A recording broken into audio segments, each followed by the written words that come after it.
So ito, nakapasok na sila. Okay. So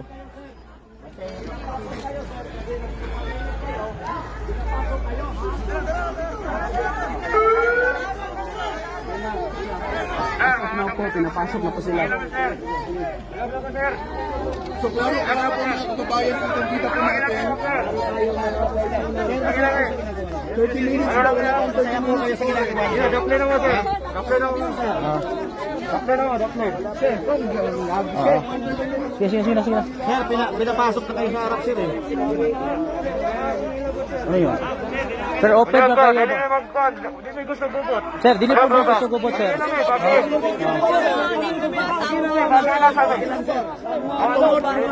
Sir, kita gamit 30 minutes ito pero ginawa ninyo. Sige na, dito na po sir, dito na po sir. Sino?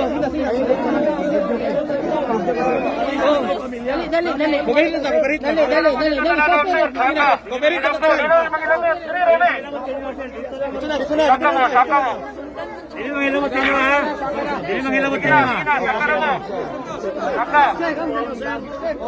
Wagi lang eh. Kanya lang ko. Sakara mo sir. Dito na. Una lang makatawag mo. Sige sir, saka na mo sir. Dagang salamat. Amang ka mga babae, masakaw na ito mga babae. Siguro nakapamahaw na lang sila. Dito lang sa taas. Pamahaw na mga babae. Sa taas po tayo. Nagsulod na sila. Kay Pil.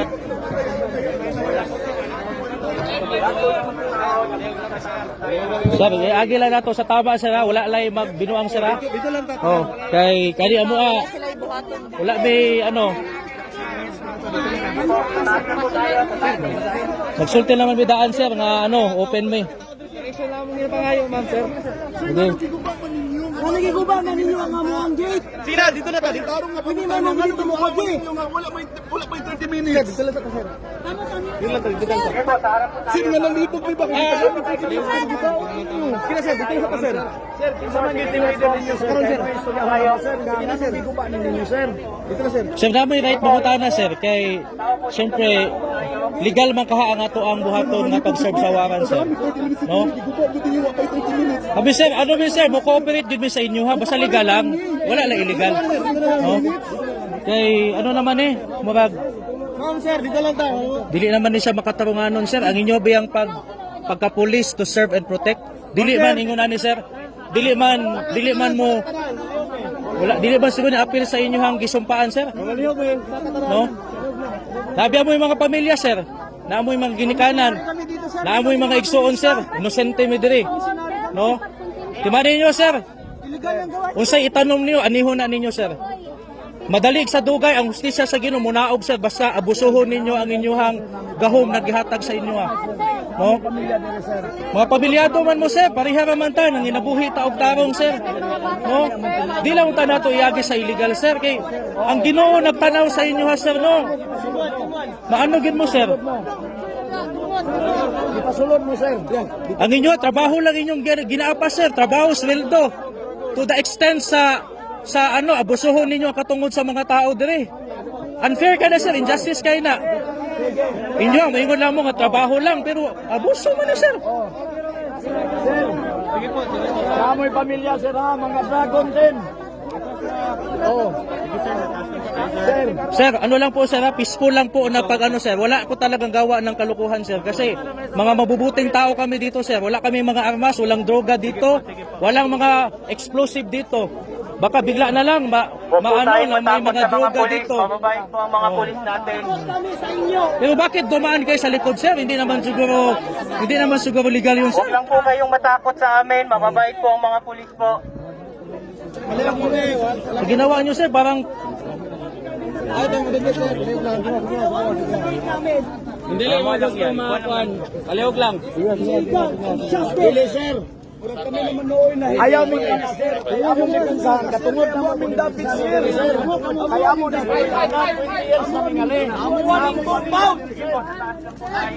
Namong pamilya dire. pasunod gani mo, sir. Bisag illegal lang inyong pagsulod, sir, no? Mga mua lang, di lang ninyo abusohon ang inyong pag-ano dire. Pila ka tuig bi ami dire nagpuyo, sir. Peaceful kay mi, sir.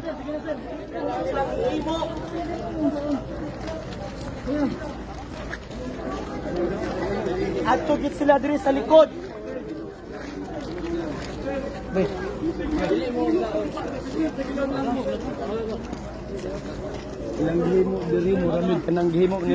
Sir, gitrauma na po rin yung mga tao diri sir. Bahuban na may itong June 10 sir.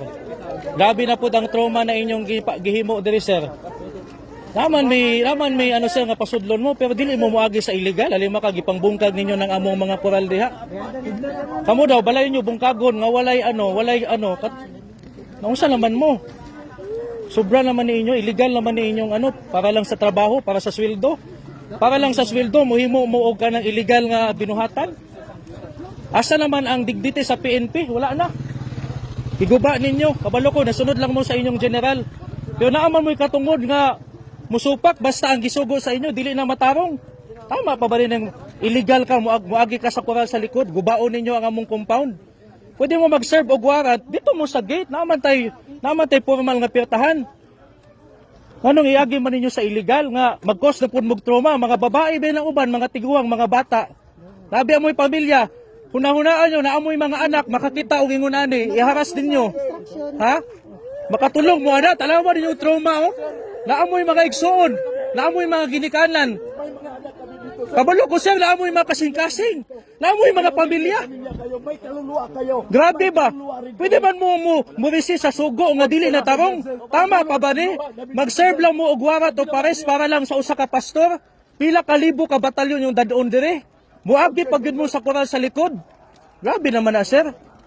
Para lang sa trabaho, para lang sa sweldo. Moingon mo trabaho lang man kami di ay.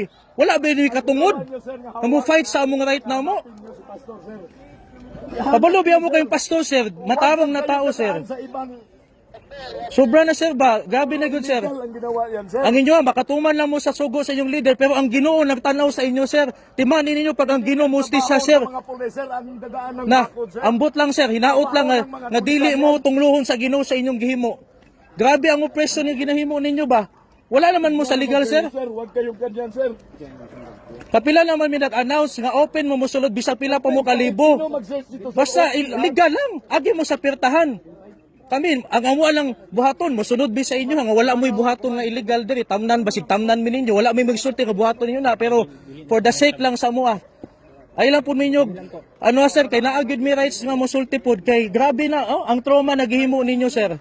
Abi ninyo kaning trauma nga inyong gihimo matambalan ni sa kasemana sir, dili sir. Dili biya mi mga criminal sir, law-abiding people mi sir, religious persons mi. Kapila nyo serve diri wala si pastor diri, kabi gani wala mi kabulo asa si pastor. Pila na mi kabulan diri si pastor wala na dugay panahon. Giagi lang gyud sa illegal nga paagi ba. Nya murason lang mo trabaho lang man. Trabaho lagi nakasweldo mo pero sa paagi pod nga gidaog-daog yung katungod sa mga kaigsuonan ninyong mga Pilipino. Kabalo na mo paluyuan ang Amerika. Kay gusto nila kuhaon si pastor, gurguron si pastor. Ayaw mo ginana sir kay sayang kayo yung giskwelahan, gitraining ninyo. Pero, napakaganda. Plataforma. Diyan kami sasaludo. Illegal yung ginawa nyo ba? Illegal yung pagpasok ninyo ba? Akala namin nanumpa kayo, sir. Ang daming nasugatan doon no, sa mga babwire doon na pinilit nyong hilain yung mga kasama namin. Sinumpaan nyo, sir. Habang buhay pa kayo, Nanumpa kayo na alagaan nyo. Grabe yun ba? Abuso mo yan sa inyo sir. Inosente. Tingnan nyo, ang karma ng Panginoon darating sa inyo sir. Madadami. Sigurado yan. No? Diyan pa kayo makarealize sa ginawa ninyo. Dahil sunod-sunuran kayo sa mga leader ninyo ng mga walang mga puso. Hindi dinadaan sa legal na paraan. Para kayong nakatreat sa amin ng mga kriminal dito. Mga missionary worker po kami. Hindi kami mga drug addict dito.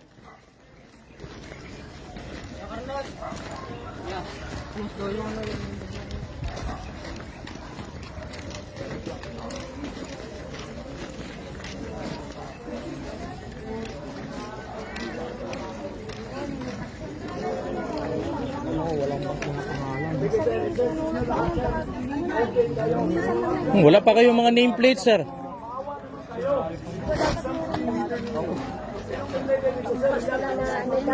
Sana maayos lang sana, sir. Pwede naman kayo pumasok dito ng maayos. Di naman kami mag-resist kung maayos yung pagpasok nyo. Pero grabe ba? Ano nyo pa yung matroma pa yung mga kapatiran dito ba?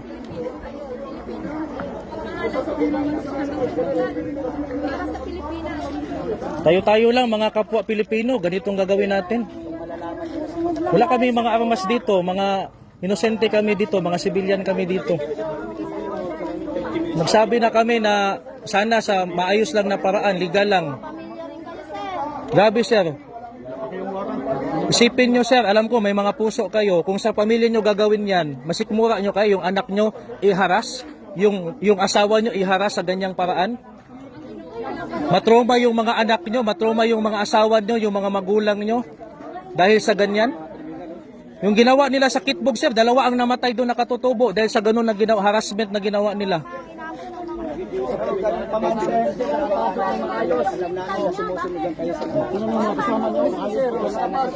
Pinapasok man ng maayos yung mga kasama nyo, bakit dyan kayo dumaan sa likod? Yan lang naman yung sa amin na huwag kayong dumaan sa likod. Kasi illegal na yung ginagawa ninyo. Oh.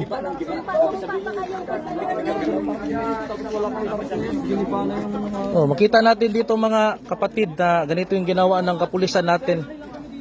Merong mandato to serve and protect pero ang ginawa nila illegal. Illegal ang ginawa nila, dumaan sila sa likod. Wala namang sinabi na hindi sila papapasukin. Pero ang ginawa nila sobra na talaga.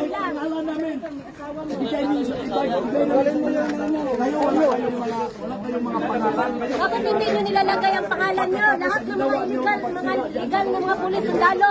May mga nimtag yan nakalagay. Nakabalandra ang mga pangalan. Pero kayo, wala. Sir, sa una mo sir, dili. Bakit kailangan nyo Masisi itago nga ang dili mga na pangalan nyo, makarelax sir? kamo ang unang guba sa inyo ang balaod sir. Sir, illegal na inyong pagpasok, sir. Giguba ninyo ang bakod. Ayaw mo expect nga dili memory act kay nabi may katungod sir no? Dili yan. Nabi may human rights sir. Ang klaro din na naghatag sila 30 minutes. Mo lagi. Giguba nila ang bakod dayon. Ginagawa nyo sa amin. Nag-announce naman bidaan sir nga pasudlon mo dire pero legal lang nga paagi. Kay mo cooperate man mi sa balaod, wala dili man mi mga kriminal dire mga sir. Pero grabe ba, ang trauma na po na inyong gihimo karon dili basta-basta ba laliman ka ngit-ngit pa. Mag-ampo pa unta mi, di na mi kaampo kay naan na mo nanulod na mo. Grabe ba no, injustice kay no, tungod lang sa sweldo, tungod lang sa trabaho, muhimo mo og injustice sa inyong isig ka tao, tungod kay trabaho lang ninyo mutuman sa inyong leader. Pero ang inyong gituman, ang pangutana, husto ba? Matarong ba? Tama ba? Kabalo ko naman mo yung mga kasing-kasing, dili man mo mga robot siguro nga dili mo makasabot ani amo ang mga mulo. Pero sobra na ba? Pwede ba mo musulod og legal? Ingnan mo ganiha nga hulat lang agi mo sa gate. Bisan pag tibok adlaw mo diri mag-search wala gyud problema sa mo kay wa may gitaguan diri. Si pastor dugay nang wala diri kami miswa mi kabalo asa si pastor. Kung kinsa inyong gipangita. Pero unta kanang legal lang unta, dili lang unta nga iharas nga paagi kay kami diri kung pamusilon mi, wa gani mahimo sir, wala gani mga armas. No? Pero unta masabtan ninyo na kabalo may nga kamo nituman lang mo sa sugo sa inyong leader pero naa man na sa balaod.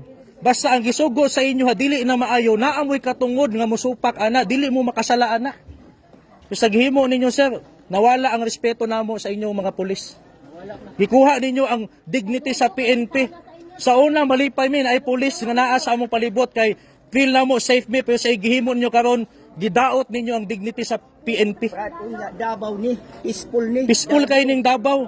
Si pastor sir, kailan mo kang pastor?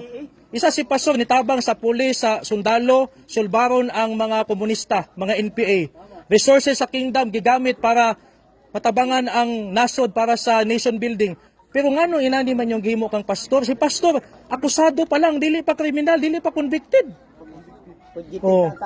Ang ginapangayo lang ni pastor, assurance nga dili makialam ang Amerika sa kaso, kay ang Amerika nay interest kang pastor nga patyon siya. Mo nang si pastor dili gyud magpakita kay tungod ana, pero kung mupasalig lang ang gobyerno nga protektahan nila ang interes ni pastor, si pastor anda mo atubang anang mga kaso na gipile sa iya nga mga false accusation lang tanan. Kailan mi tanan atong mga nag-akusa sa iya ha? Haharap si Pastor. So grabe ang inyong gihimo sir ba? Kay Amerika mag-apil-apil. Mahimo ning history sa Pilipinas nga ang PNP karong tuiga wala na mo'y dignidad sa inyong gihimo. Oppressive na mo. Isa lang ang nag-aakusa eh. Isang tao lang ay tayo, ang dami natin, witness. O, isa lang ang nag-aakusa. Kani makita ni sa tibok kalibutan, makita ni sa tibok Pilipino nga mga pulis nato karon dili na mo ilag balaod. Basta moingon lang nagtuman lang big order ang order tama ba? Ang order makatarunganon ba? Ang order husto ba? Oh. Dili naman lang maayo sir. Kami naagi mga service pun mi, mga gi-training pun mi pero dili na mao amo natun-an sa among training.